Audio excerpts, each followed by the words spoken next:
Olá, tudo bem com você? Chegando para mais um programa do Sabiá aqui pelo seu canal 9 da NET, a NTVC, Nova TV Comunitária. Para você aqui no programa do Sabiá desta quinta-feira, dia 30 de agosto de 2012. Você deve ter estranho, falar, pô, mas que o Sabiá tá fazendo aquela carteirinha que ele... Se falar que é cabeção e gordão, vou brigar com você, hein? Tem nada disso, amigo. Vocês têm que entender que a televisão deixa a gente mais gordo, mais cabeçudo, não é? Isso não é meu natural, não. É que o perrinho judia de mim.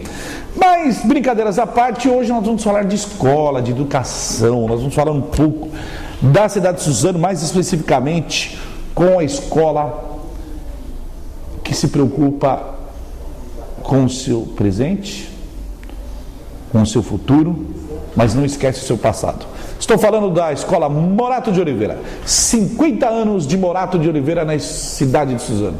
Para isso nós vamos conversar com sua amiga Paula de Azevedo, que é o diretor, o educador que toma conta, que fez uma revolução nesse ensino do Morato, que tem a participação da comunidade, que tem um efetivo total de funcionários, professores, um todo fazendo um só. Se chama Morato de Oliveira.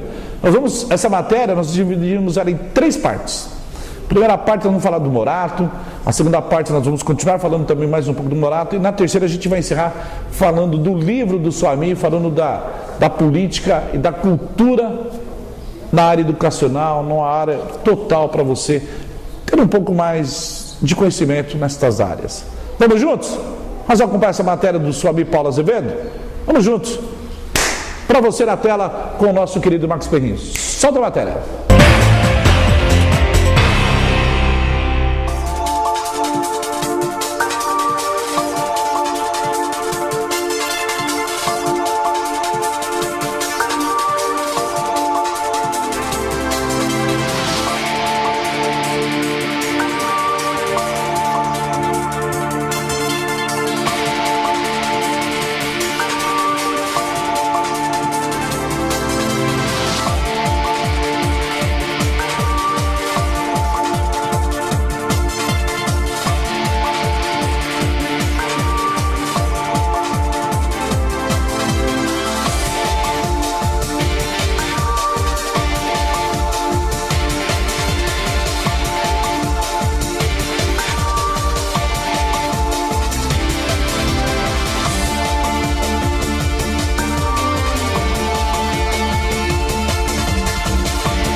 Sabiá desta semana começa bem, começa falando muito de educação, falando de uma história dentro do município chamado Suzano.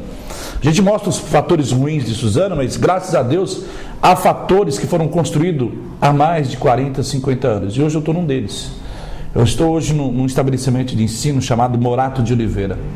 Esse Morato que completa alguns anos, o Morato que se preocupou ou se preocupa com o presente, com o futuro, mas não esquece o seu passado. São 50 anos de Morato de Oliveira na cidade de Suzano. Uma escola que é referência. Por que é referência? Porque foi uma das pioneiras dentro do município. Pode-se dizer que foi uma das pioneiras na periferia que hoje se englobou com a malha central de Suzano. E para isso nós vamos falar com a pessoa que hoje, vamos usar o linguajar aqui, o linguajar mais popular, que toca esse barco já há alguns anos, que é o Suami Azevedo de Paula. Professor Suami, irmão Suami e conhecedor como nunca da história de Suzano, como poucos da história de Suzano, conhecedor muito também da ordem maçônica, escritor, poeta e diretor do Morato. Esqueci mais alguma coisa? Obrigado por estar nos recebendo. A satisfação é minha em recebê-los e poder passar algumas ideias em educação e cultura. Isso é importante. Fala um pouco desses 50 anos de Morato, que representa uma cidade, Suami, que tem 69 anos de existência. Bom, o Morato foi criado para ser o terceiro grupo escolar de Suzano. O primeiro depois se tornou o Raul Brasil. O segundo grupo escolar de Suzano se tornou a escola hoje municipal Marques Figueira. O terceiro grupo escolar foi a escola, hoje a Escola Estadual Dr. Morato de Oliveira. O Morato buscava atender a criançada aqui do bairro do Areão, depois Vila Masa, Urupês e também ali atendidos hoje pela escola Molteni, no Parque Maria Helena. Então, essas crianças que foram estabelecidas aqui nessa escola, era para desenvolverem um atendimento melhor, uma educação um pouquinho melhor do que existia na época, 1962. Agora, com o desenvolvimento da cidade, com o crescimento das coisas, a gente percebeu que a escola precisava de uma ampliação. E ela foi ampliando para o segundo ciclo da antiga quinta, oitava série, hoje sexto a nono ano, e o ensino médio, não é? E essa escola chegou a ter 64 classes estabelecidas, funcionando, 64 classes funcionando num dia letivo. Então, era uma imensidão, 2.000 e tantas crianças, jovens, adolescentes. Isso por dia? Aqui. Isso por dia, né? Por dia. Então, era uma coisa muito complicada. Quando eu assumi a escola, em 1998, em abril de 98, eu já tinha passado por várias direções de escola, pela supervisão. Naquele tempo era a delegacia de ensino, então todos os supervisores eram, pela própria situação, obrigados a substituir delegado de ensino. Então, eu passei por todos os cargos. E, sendo professor universitário, eu lecionava gestão educacional.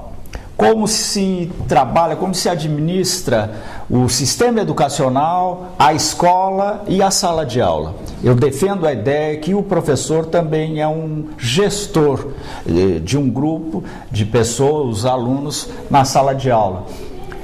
E eu queria mostrar que qualquer escola pública pode ter qualidade. Então, a ideia foi: vamos assumir essa escola. Eu já tinha o cargo aqui desde 1990, mas 8 anos eu passei na supervisão,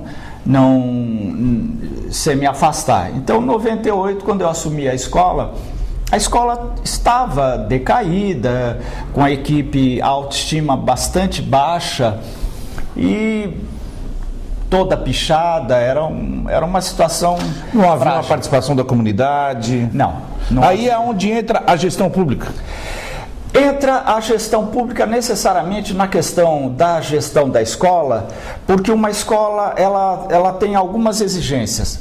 Ela precisa ser administrada enquanto um trabalho coletivo. Ela precisa ter uma liderança positiva e precisa ter equipe. Essa equipe precisa estar preparada e esse líder também preparado tecnicamente. Competência técnica eles precisam ter. Não há como... Porque você tem que apresentar o material para pegar algo de volta. Exatamente. Agora, além disso, para você obter resultados, no Brasil especialmente, você precisa ter o apoio da comunidade. Quando a família não apoia a escola, o resultado fica insignificante. E foi o que nós buscamos conseguir. O apoio, a participação direta da comunidade, e nós conseguimos. Hoje, as próprias avaliações dos alunos são feitas em coletivo, com a participação de pais e além dos alunos. Nós fazemos autoavaliação. O aluno tem de saber por que ele chegou àquela nota e não outra.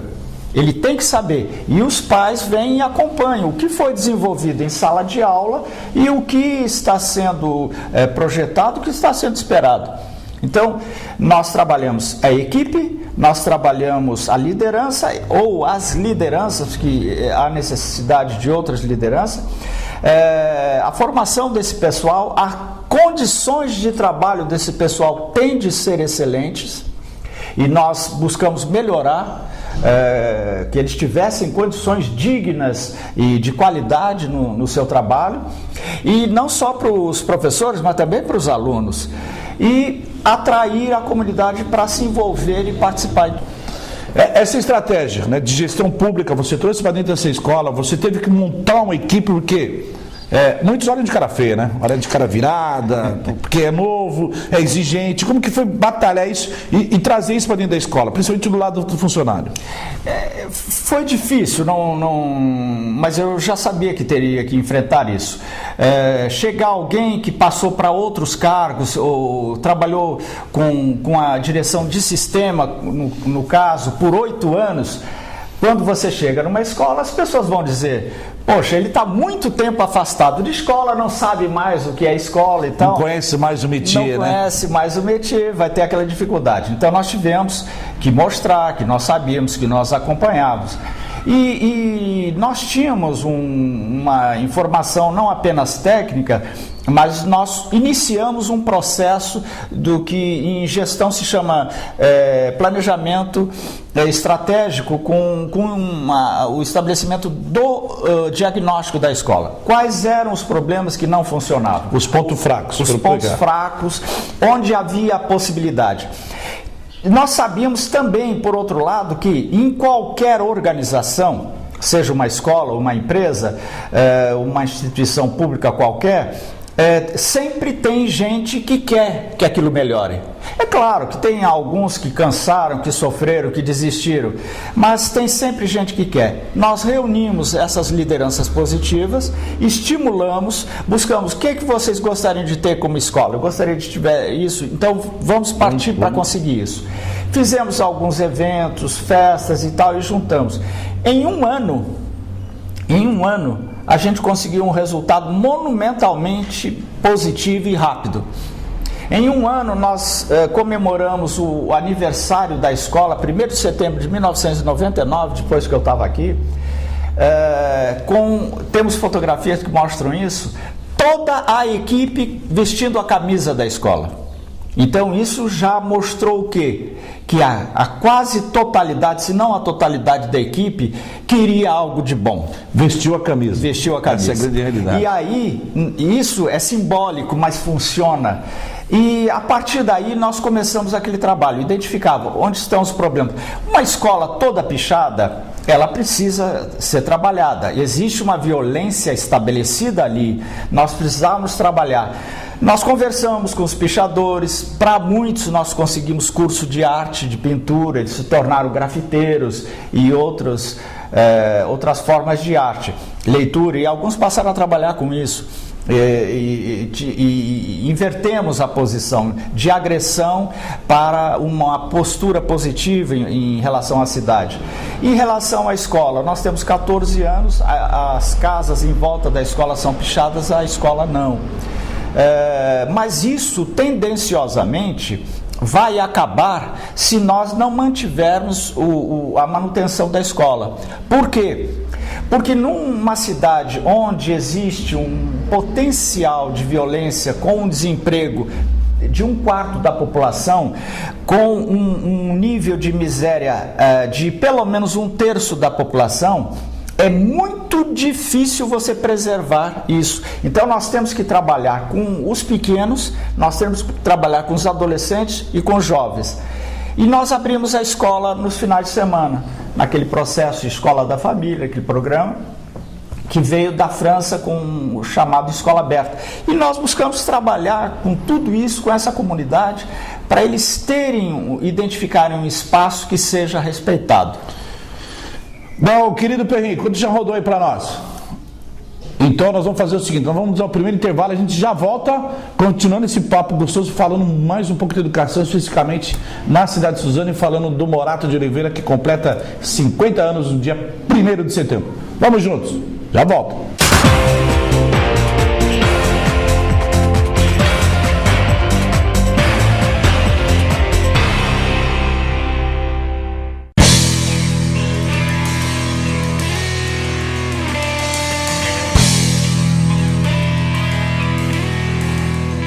O programa do Sabiá tem o apoio cultural do Wizard Bilingue. Aqui na Wizard é assim. Você entra quando menos espera, já sai falando inglês. Na região, 4 unidades. 2 em Suzano,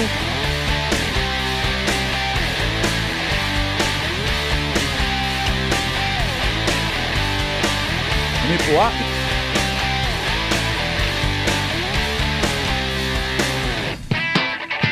e uma em Mogi das Cruzes. Venha conhecer a Wizard Bilíngue. Você realmente vai aprender inglês e outros idiomas. Aqui no programa do Sabiá, com apoio cultural da Wizard Bilíngue.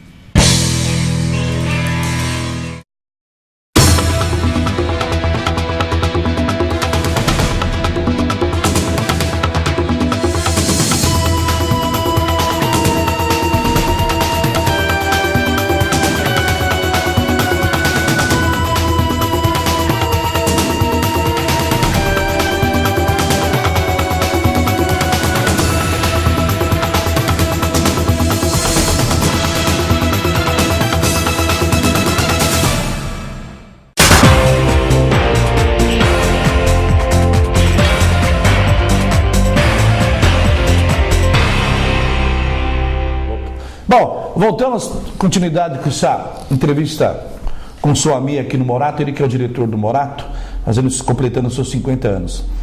Você falou tudo essa integração desses valores, foi buscar a comunidade. E com a garotada aqui dentro, como você faz? Você tem grêmio, você tem sala de pintura, como se desenvolve essa logística também para segurar esses alunos?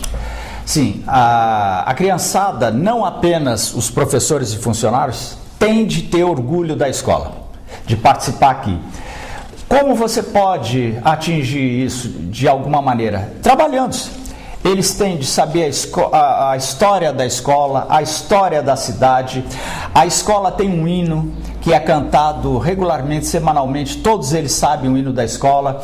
Eles valorizam a própria situação da escola e isso torna uma base de respeito, de orgulho da escola. Isso eleva a autoestima. Todos têm orgulho de participar da Escola Morato.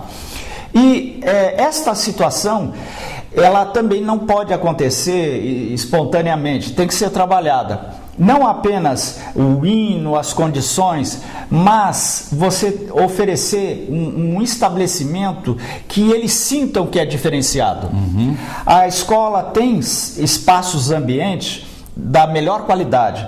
Nós temos uma sala de informática, nós temos uma sala de artes, que é algo da maior abrangência, com os professores de arte responsáveis por aquele espaço e com a consequência de tudo que é realizado ali. Nós temos uma sala de coordenação, onde os alunos e os professores podem estudar, discutir, debater alguns pontos, até com tela interativa. Temos o auditório, que é um espaço com 200 lugares, com um palco de 50 metros quadrados, que é capaz de receber os pais, a comunidade, os alunos daqui em várias atividades. E nós fazemos isso regularmente. E temos uma biblioteca com sala de leitura, que tem o maior acervo infanto-juvenil do Alto Tietê, segundo a Escola de Biblioteconomia da USP, que verificaram e fizeram aqui a observação. Nós estamos com mais de 9.000 volumes infanto-juvenil e que essa sala é utilizada regularmente, semanalmente por todos os alunos. Então o hábito de ler, de ir buscar o livro, se tornou uma prática natural para eles. O que é que nós queremos? Nós queremos que um aluno que vem ao Morato, ele se alfabetize, ele saiba contar, mas ele saiba interpretar o mundo, ele saiba aquilo que o Paulo Freire dizia, ele saiba ler o mundo. Então, ele tem de ser capaz, no 5º ano, ser capaz em plenitude de ler um texto e interpretá-lo. dizer o que ele diz, quais são as personagens, quem é importante, quem não é, qual é o tema, em que espaço, aonde ocorre tudo aquilo. Ele tem de ser capaz de colocar num contexto o que ele aprende de matemática. Saber só continha, não, ele tem que usar aquilo como se fosse na vida real. Como é que funciona a matemática? Fração, como é que aquilo funciona na vida real? Ele tem que saber a história da cidade, a história da escola, a história dele também, para ele se sentir cidadão de alguma coisa, pertinente, pertencente a um lugar. E aí ele vai respeitar. Essa situação toda faz com que ele perceba que é diferenciado. Você também tem um trabalho muito legal, você estava me dizendo aqui em off, antes de a gente começar o programa, do Grêmio, esse intercâmbio, Grêmio e direção, como que é isso? O Grêmio, nós insistimos que ele permanecesse, que ele fosse estabelecido, e nós estimulamos um tipo de Grêmio. Eu fui líder estudantil de Grêmio na minha juventude, e nós estabelecemos aqui um Grêmio que tem 3 poderes: poder executivo, legislativo e judiciário. O poder executivo é a diretoria do Grêmio, que é eleita, escolhida pelos próprios alunos que votam. Eles aprendem a votar, aprendem a participar. A diretoria tem várias áreas, eles discutem o que vão fazer, o que vão propor, o que eles querem, o que não querem. Tem um poder legislativo, que são os representantes de classe. Isso é legal. Que se reúnem regularmente também. Existe um professor que os acompanha, mas quem faz as atas são eles mesmos. As atas de reunião, tudo são eles mesmos. E um judiciário. Quando um aluno apronta, faz alguma coisa, na comissão de normas e convivência, nós temos alunos que participam, que discutem, e de igual para igual com professores. No geral, eles são mais rígidos do que os professores. Mas é importante que eles assumam essa responsabilidade de poder dizer para um colega: você não está agindo bem. Então, isto faz com que nós tenhamos um retorno de atuação, de participação na questão ambiental. Como é que eles mantêm, por que eles não sujam a escola, por que eles mantêm preservado o ambiente, por que eles não destroem os sanitários. Se a gente visita aqui, uma das coisas que mais me incomodava era banheiro de escola, aquele cheiro degradante, aquelas condições degradantes, e aqui a gente mudou isso. Quer dizer, você deu responsabilidade a esses alunos, aos integrantes da escola, ao corpo diretivo, que eu vou colocar os funcionários. Isso é muito importante. Vou entrar no assunto que todo mundo diz: verba. APM, como que você faz tudo isso, como você faz esse trabalho, como a tua equipe, não vou usar só o seu amigo, mas como a sua equipe faz esse trabalho, porque verba é um negócio que preocupa. Quando se fala em dinheiro, amigo, todo mundo, opa, entendeu? Como que você trabalha isso juntamente com a sua equipe, verba da APM, verba que vem do Estado, verba que vem do Fundef, como que é feito isso? Vamos entender, eu sou um daqueles que briga pela autonomia da escola, e como você bem falou, autonomia implica em responsabilidade de quem faz. Nós queríamos sim autonomia com mais responsabilidade. As verbas todas públicas, elas são engessadas. Você recebe uma verba e ela já é destinada, é para usar nisso. Comprar um computador, você não pode só para o computador. Não posso usar em outra coisa, senão seria desvio de verba e entram as implicações muito complexas. Então, isso ela é fixa ali, você não tem condições de alterar. Então vem para todas as escolas as mesmas condições. Por que o Morato consegue escapar disso? A equipe se reúne com o pai, se reúne com o Grêmio, se reúne os professores e vão lá.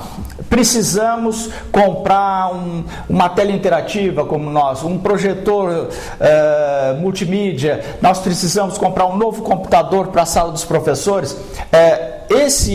Essa decisão é tomada de fora, então ela vem fora dessa verba e nós decidimos. O que precisa? Vai custar tanto, vai custar 1, 2, 3, 4 mil reais? Vamos fazer um evento. Aí fazemos uma festa, fazemos um movimento, fazemos uma arrecadação para conseguir aquilo ali. E nós conseguimos. A sala dos professores tem geladeira, tem forno micro-ondas e computadores, 2 computadores, tem televisão, tudo que você precisar. Mas nós temos também refeitório, a equipe tem que ter condições dignas de vir aqui, poder comer lá. Verba de APM, a arrecadação, por exemplo, os pais contribuem com uma mensalidade, essa verba é estritamente para uso pedagógico. Nós, para reforma, reparos, lâmpadas... Essa verba não entra? Não, isso é sempre verba pública. Reforma, verba pública. A arrecadação da PM é verba estritamente pedagógico. Então, o professor, metade do que ele arrecada na sala dele é para uso dele no projeto específico da classe. A outra metade, ela junta para projetos que sejam da escola de um modo geral. Então, isso, a verba sendo bem discutida, ela vai ser bem aplicada. E ela é acompanhada por uma série de pessoas, pais, professores, funcionários, que ficam bem atentos. Onde vai ser usado, onde vai ser empregado. E com essa fiscalização, não há nenhuma possibilidade de desvio. E isso é importante, mas primeiro nós temos que definir como vai ser usada, por quê, qual é a pretensão, e todo mundo tem de estar de acordo. Às vezes o diretor faz uma proposta e ela não é entendida ou não é aprovada, isso é normal. E é respeitado isso. E é respeitado, eu não posso impor porque eu sou o diretor, eu vou mudar a posição do coletivo da escola, uma decisão deles. Deixa eu te perguntar, para tudo isso que você acabou de colocar para nós, telespectador em casa, no trabalho, na empresa, no comércio, a escola é um lugar feliz? Aqui nós temos um lema, desde o início, que foi uma questão problemática. Nós queríamos sim uma escola alegre, nós queríamos uma criançada feliz, nós queríamos funcionários e professores felizes sim. E o lema que surgiu espontaneamente foi Educando para a Felicidade. Então Morato segue preocupadamente a manutenção desse projeto, Educando para a Felicidade. Na academia, na universidade, alguns questionaram por que esse lema, porque a felicidade não é mensurável, não podemos medir, então você faz um planejamento, mas aquilo não tem alcance, aquilo escapa. Não, mas nós sabemos detectar, porque uma escola não trabalha só com a racionalidade, ela trabalha com a emoção. E aí nós queremos que as pessoas mostrem que elas têm orgulho, satisfação, bem-estar. E isso tudo vai se realizar naquilo que nós chamamos de felicidade. Então a escola tem o lema felicidade e isto é buscado sim para todos nós como um ponto central, um ponto determinante. Isso é legal. Agora, me diz o seguinte, filho de militar, né? Eu sou.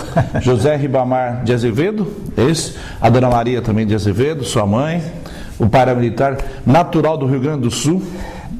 A minha mãe, meu pai nasceu em São Luís do Maranhão, foi criado em Belém do Pará e com o falecimento dos meus avós, ela, pouco depois do nascimento do meu pai, que era o caçula, e a minha mãe e o meu avô, parte de pai, também faleceu quando meu pai tinha 6 anos. Mas você é natural do Rio Grande do Sul? Eu nasci no Rio Grande do Sul, meu pai foi transferido,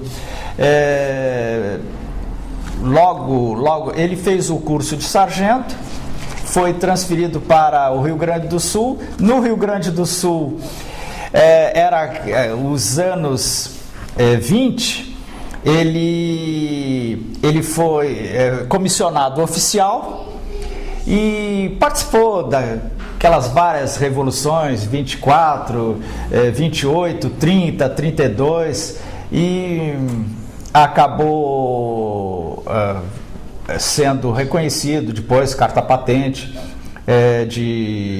de oficial, não é? Acabou se reformando como oficial superior, mas foi um progredir da carreira dele. Vamos lá então. Um gaúcho natural de São Leopoldo, mas que viveu em São Paulo, veio pelo Brasil. Pai militar, e agora casado com uma educadora, né? A Cristiane. Cristiane. Tem 2 filhos. O nome dos filhos? O Rodrigo, que é engenheiro, e a Juliana, que é coordenadora da área de artes. Foi exilado político de 71 a 76? 77. 70 a 77. Vamos lá então. Eu fiz esse preâmbulo todo para chegar onde? O que faz uma pessoa que foi exilado, que viveu na França, que se formou, fez cursos fez o seu mestrado da França, você fez tudo isso. O que faz partir para o magistério na área pública, 35 anos, se dedicando, tanto eu como o Geraldo e o Perrinho andamos com ele na escola, você vê a vontade que ele tem de mostrar, o oi que ele fala para a criançada, o oi que ele fala para a coordenadora, é o mesmo oi para a subdiretora, vice-diretora, melhor. O que faz? Da onde vai buscar essa força? Falou, pô, eu tenho um currículo internacional, mestrado fora do país, vários cursos, mas eu quero investir no ensino público. Com frequência me pergunto, por que você assumiu também, sendo um professor universitário, você assumiu também a educação básica e a educação básica pública? E isso está moldado na minha formação. Meu pai era um servidor público, militar, e eu aprendi a respeitar isso. Agora, eu tinha convicção, sempre tive essa convicção, de que o serviço público podia ser ético, podia ser correto e podia ter qualidade. E eu queria mostrar isso. Eu acho que em várias oportunidades tive a realização disso, e isso eu não desisto. Evidentemente, se você comparar o salário de um professor universitário e um professor de educação básica, há uma diferença monumental. Mas também você tem a possibilidade de uma realização muito maior quando você trabalha com uma classe um pouco mais sofrida, com uma população com mais dificuldade, e você consegue realizar e mostrar para essa população que há. Com frequência eu recebo pais que dizem assim, vamos colocar o Morato para também ter 5ª ou 8ª série, ensino médio. Por quê? Porque as outras escolas não chegam a funcionar. E eu digo, não faça isso. Se a gente está funcionando bem assim, por que vai mudar, né?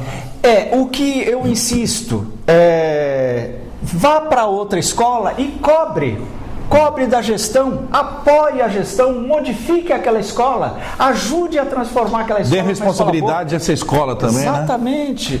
Então é isso que eu quis. Isso é legal. Escolhi o serviço público, escolhi a educação básica, em paralelo com a educação universitária, mas de modo algum me arrependo ou acho que isso é secundário. Não, sempre foi a base de tudo que eu fiz e eu tenho orgulho disso. Orgulho acima de tudo, o cidadão precisa ter. Eu sempre digo aqui que o homem que não tem história não tem passado.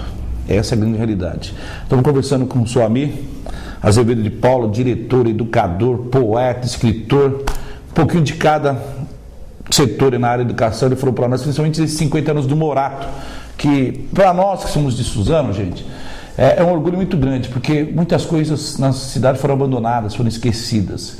E eu sei como o Soamir e toda a equipe dele e o povo da Vila Amorim, principalmente, tem um orgulho dessa escola. Mas tem um orgulho dessa escola que é um negócio assim maravilhoso. Você que é de fora talvez não tenha, mas você que é professor e que já passou por Suzano sabe o orgulho, principalmente da cidade de Suzano, em cima do Morato de Oliveira. Nós vamos para o intervalo e voltamos para fazer o fecho final dessa matéria, que acabou se tornando um especial, porque eu fiz questão de fazer esse trabalho com o Soamir. E quero dizer o seguinte para vocês, Soamir foi meu professor, mais ou menos lá de 78, 79, começo de 79, quando eu cheguei a Suzano, junto com meu pai. Como dizia o meu saudoso amigo Alexandre Soberano, cá estava eu, aprendido também com o mestre Soamir. Daqui a pouco a gente volta e vai falar do livro dele. Mostra aí, Perrinho. Política questões de política cultural. Ah, como esse país precisa aprender política cultural de todos os lados. É porque para muita gente, cultura é fazer shows. E não é nada disso. Mas o seu amigo vai explicar para nós daqui a pouco, após o intervalo. Vamos juntos.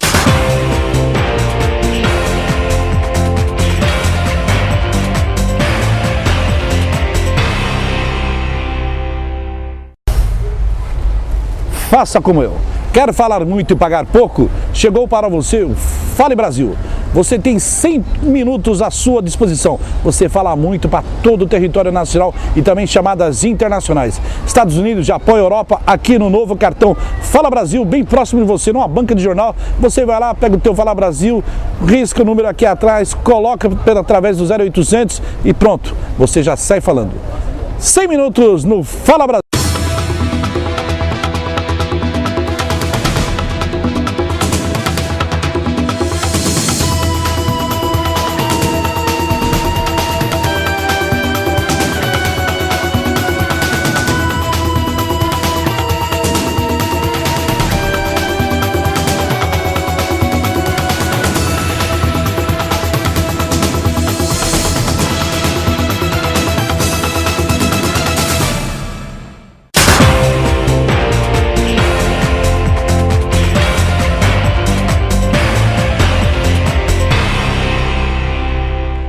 Voltando ao programa do Sabeck pelo seu canal 9 da NET Mogi, a NTVC, nova TV comunitária, pelo canal 9. Você sintonizou no 9, você vai ver o Sabiá todas as quintas-feiras a partir das 21 horas, com repeteco durante a semana para você ficar bem informado. Tem uns amigos que são bacanas, né? Eu tenho uns amigos que me ligam 2 horas da manhã para falar, eu acabei de chegar em casa e estou assistindo você na televisão. Eu falei, vocês não têm o que fazer, né, amigo? 2h30 da manhã para acordar que você só assiste o Sabiá, tá bom demais. Brincadeiras à parte, para quebrar um pouco essa coisa, né? Porque, olha, educação é um negócio muito sério, gente. Mas muito sério mesmo. E unido com a cultura, como o próprio diretor sempre fala aqui, né? Nos países da Europa, principalmente a França, a cultura vem antes da educação, mas ali do lado. Eu quero dizer o seguinte, um país sem educação é esse país fragelado que nós temos hoje, né? Nós temos um país onde o ministro do Supremo Tribunal Federal vota num cara que meteu a mão no caixa 2 por R$50 mil, mas ele prende o cara, o mesmo ministro prende o cara, não dá habeas corpus, que furtou R$13 numa farmácia. Quer dizer, né? É chocante. Mas olha, vamos falar de coisa boa. A capa bonita, questões de política cultural. Editora Mirambava Editora, Instituto Maçônico de Cultura Acácia Dourada. Só que eu já tenho 3 temas para falar com você. Fala para nós desse livro, desse trabalho seu, Questões da Política Cultural. Em primeiro lugar, esse livro é resultado de uma série de cursos e conferências que eu dei na área de cultura, preocupado com a questão gestão de cultura e políticas públicas na área de cultura. Esse livro ele tem base num curso que eu dei na Secretaria Estadual de Cultura pelo interior do estado em 1983, quando do governo Montoro. O Montoro foi meu professor na faculdade, eu fiz Direito na PUC e eu senti, quando ele assumiu, que haveria uma preocupação diferenciada. Era efetivamente o primeiro governo democrático depois da ditadura. Então havia um reboliço, uma vontade de alterar alguns procedimentos. E eu tinha deixado uma proposta de curso já na Secretaria de Estado e eles me chamaram para desenvolver esse curso. O que eu pretendia? Eu pretendia desenvolver aquele curso que na França é realizado. Todo aquele que vai ser agente de cultura, vai ser gestor da área de cultura no município, na cidadezinha ali, a colar, ele tem que ter uma informação básica sobre o que existe de cultura, o que é a cultura, como é que se faz o procedimento, quais são as legislações que você tem que obedecer, o que você tem que respeitar, o que dá para fazer e como é que você forma público. Toda cidadezinha francesa tem uma igreja, tem um palácio, tem um castelo, ou tem um queijo, ou tem um vinho, que algum elemento cultural que seja importante para a comunidade preservar. E esse curso eu fiz na Europa, eu fiz todo o curso de teatro. Esse curso da animação cultural é dentro do curso de teatro, que é animação teatral e animação cultural de um modo geral. O que ele me proporcionou? Levar para o interior do estado de São Paulo como se administrar a cultura. Naquele tempo existiam as delegacias de cultura, então fomos dar aula, ensinar o que vocês podem saber, o que vocês têm de saber, o que é animador cultural, aquele agitador da cidade. Uma cidadezinha muito pequenininha, o animador pode ser o fogueteiro, mas tem o produtor de cultura, não apenas o artista que produz, escritor, o pintor, aquele que toca, o cântaro coral, mas também aquele que trabalha na infraestrutura, que mexe com iluminação, que mexe com som. Esse pessoal todo precisa ser valorizado. Nós temos então o animador, temos o produtor, temos o gestor de cultura que precisa aparecer, e esse gestor ele precisa saber como o que existe de importante em termos de legislação, de organização para ele administrar. Que relações ele tem que ter com o Estado, com o município, com o governo federal, com as empresas, de que maneira ele pode arrecadar verbas públicas ou particulares, como essa coisa vai funcionar. E, por último, o elemento determinante, que no meu modo de ver, você trabalhar tudo isso e trabalhar a formação do público, formação de espectador, formação de leitores, formação de gente que saia de casa para assistir um concerto de música, uma peça de teatro, ir buscar um livro na biblioteca, se interessar, participar de uma palestra, de uma conferência. Então, isso tudo é um trabalho muito demorado, muito demorado. Por que não começar com as crianças? Se você começar com as crianças, elas criando o hábito de ler, elas vão buscar mais coisas. Elas vão buscar, além do livro, elas vão buscar o teatro, elas vão buscar música. Por que não fazer isso como um aprendizado na própria escola? E você desenvolve isso com o adolescente, você desenvolve isso com o jovem, com o adulto. Os pais virão. Você está ensinando, né? Você está formando, né? Não tem como. Não tem como. Então, juntando educação e cultura, você chega lá. Agora, você está formando efetivamente as pessoas que vão trabalhar com essa área. E é isso o que precisa saber. Agora, um agente de cultura, ele precisa ter noção clara do que são políticas públicas. Senão, ele vai se tornar simplesmente um representante da indústria cultural. Então, eu vou entrar aí. Você entrou no assunto que eu queria, indústria cultural, porque as pessoas confundem cultura, fazer show na praça.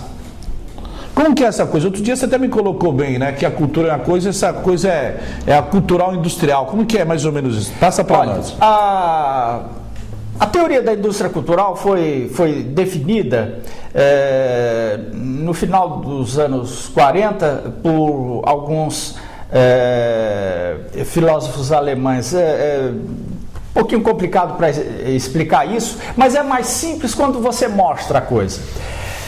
Quando a cultura é feita estritamente para arrecadar dinheiro, ela é a chamada indústria cultural. Existe o equivalente disso na educação? Existe, a tal chamada de educação de massa. Então vamos educar todo mundo, coloca lá um montão de pessoas com um monte de informação tal, e ele é capaz de responder uma pergunta aqui e ali, e ele vai lá preparadinho, quadradinho, e responde aquilo ali. Depois ele não lembra mais nada, mas para a prova, para aquele exame... O momento foi o que interessava. O momento resolveu. A indústria cultural, ela vai trabalhar com aquilo que rende. Se aquilo que rende, por exemplo, está desenvolvido pela mídia. Então você vai encontrar a música pop, essas formas todas que a mídia arrecada. Ganha-se dinheiro com isso.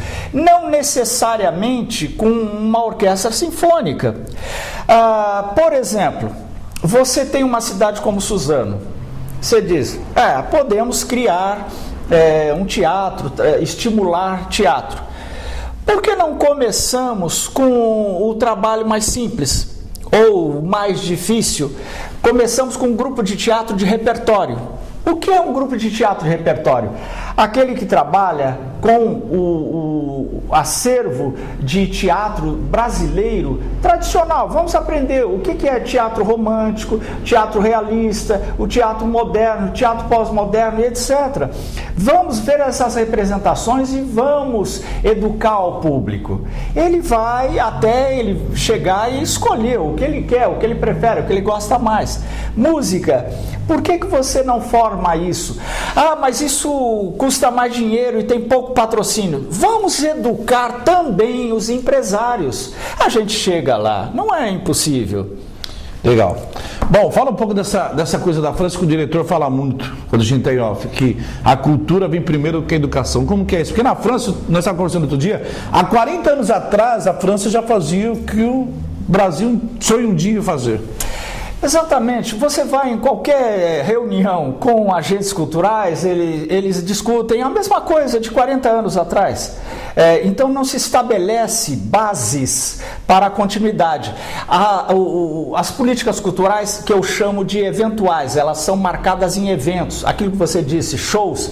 Então, por quê? Porque os governos muitas vezes usam a ação cultural como marketing de uma administração. Então, você faz um espetáculo de sertanejo reunido numa grande praça, você reúne 2, 3, 4 mil pessoas, a televisão está lá, todo mundo mostrou, todo mundo vai assistir aquilo ali.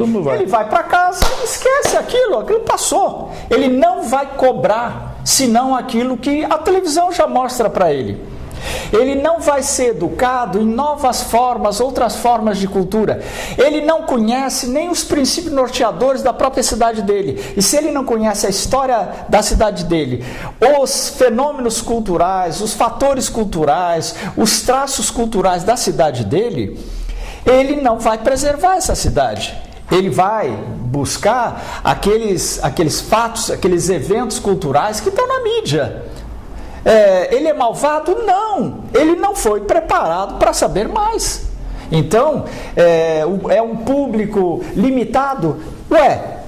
Talvez alguns produtores de cultura queiram que esse público continue limitado, restrito, e não demande coisas a mais que aquilo. E é isso que nós contestamos. E essa questão da cultura vir um pouco na frente da educação, caminhar paralelo?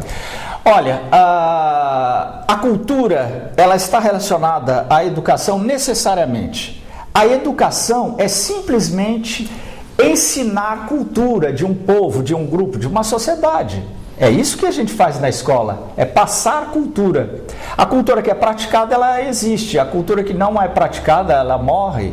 E é isso que nós queremos mudar. Esse trabalho, ele surgiu como uma base para o Instituto Maçônico de Cultura, a Cássia Dourada. Então fala um pouco desse instituto, eu ia entrar nesse assunto. O que é o Instituto Maçônico de Cultura Cássia Dourada? O que nós queríamos, o pensamento maçônico busca passar para a sociedade o máximo e o melhor que seja possível, para que o homem possa ser livre para escolher, ele possa buscar se sentir igual aos outros, ele possa se relacionar com os outros como de uma maneira fraterna. Liberdade, igualdade e fraternidade, e esses pontos nós queremos, e a ação cultural ela pode possibilitar isso. O Instituto Maçônico de Cultura, a Cássia Dourada, não pretende só trabalhar com a questão cultural, mas também com as questões de saúde, educação, assistência social que seja. Nós queremos ter um espaço e condições de contribuir para a nossa sociedade de uma maneira filantrópica mais digna. Sem maior rigor ou exigência, mas esse livro foi uma base disso que nós gostaríamos de introduzir na nossa sociedade, e acho que dá. Depois de tudo isso que ele apresentou, depois de tudo isso que ele falou, principalmente agora nesse segundo bloco, nós falamos aqui das questões do livro dele, né? Ele está editando o livro Questões de Política Cultural. Mirambava Editora, foi outro sonho seu? Foi. Eu publiquei livros, eu publico livros desde 1980. O primeiro livro que eu publiquei foi em 1980, livro acadêmico, universitário e tal, de estudos da questão educacional. Mas eu nunca recebi um centavo pela venda dos livros. Então, chega uma hora que você cansa, mas o livro vendeu, não vendeu, ninguém sabe, não existe número nos livros. É que nem disco, não tem número. Então, você não sabe se vendeu, não vendeu, quanto vendeu. O editor vai dizer para você, ó, vendeu, não vendeu ou ficou no ar.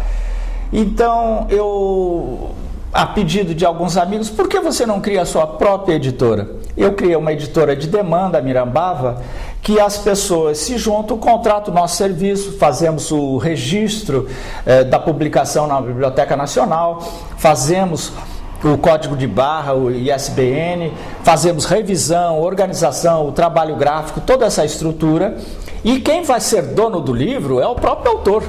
Ele que vai ser o autor. Então nós estimulamos que ele busque patrocínio para custear aquela obra.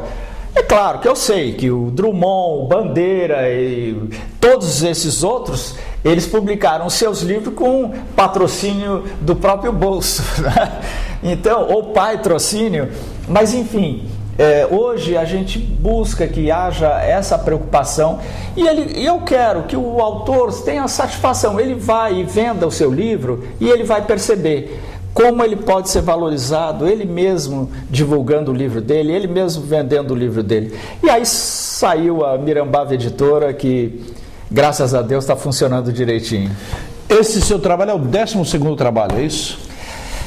Acho que sim.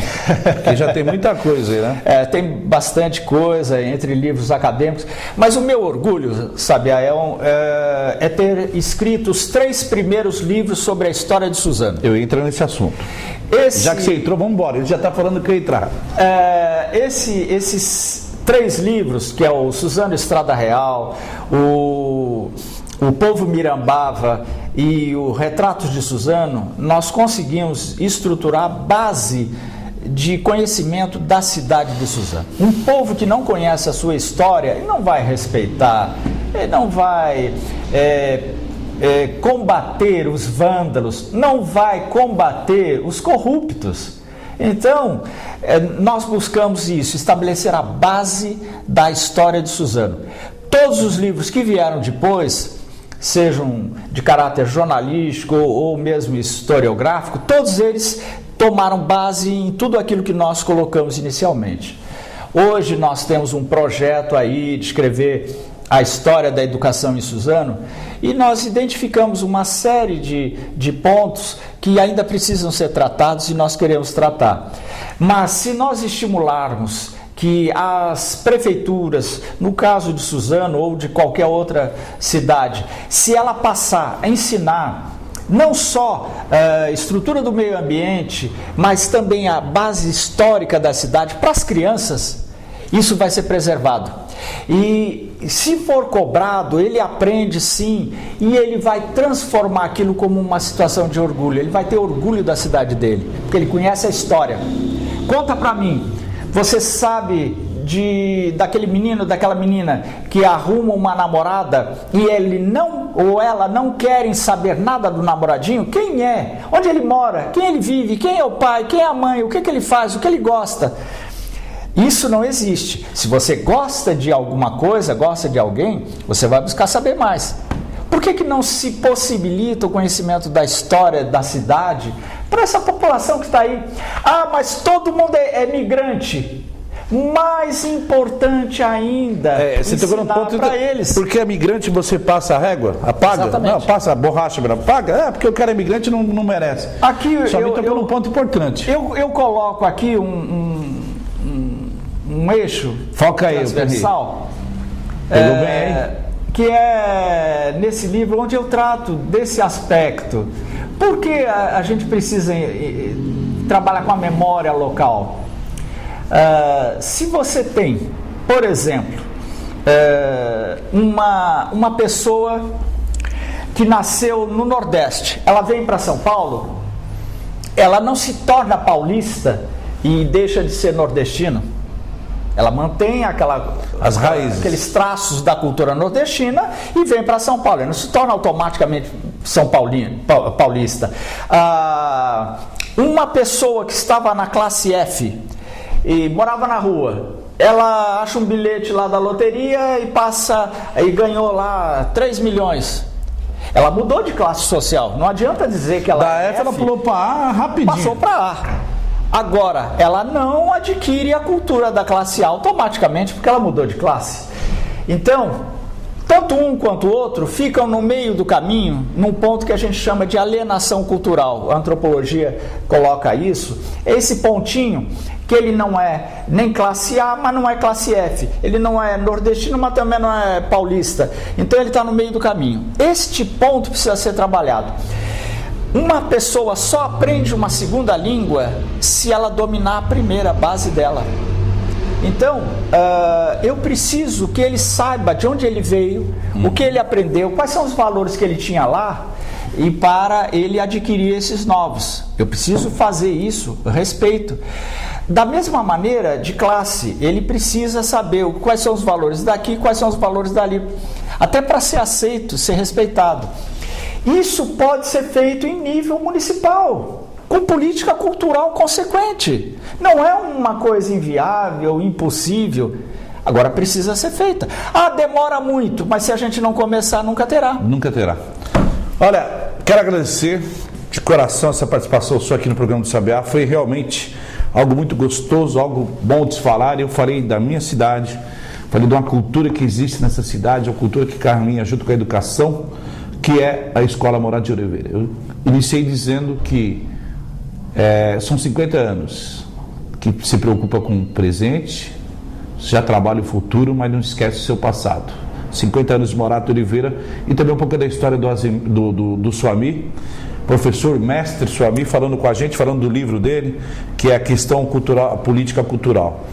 E o seu alô final para o telespectador, falando desse trabalho que você faz aí, muito bacana, parabéns.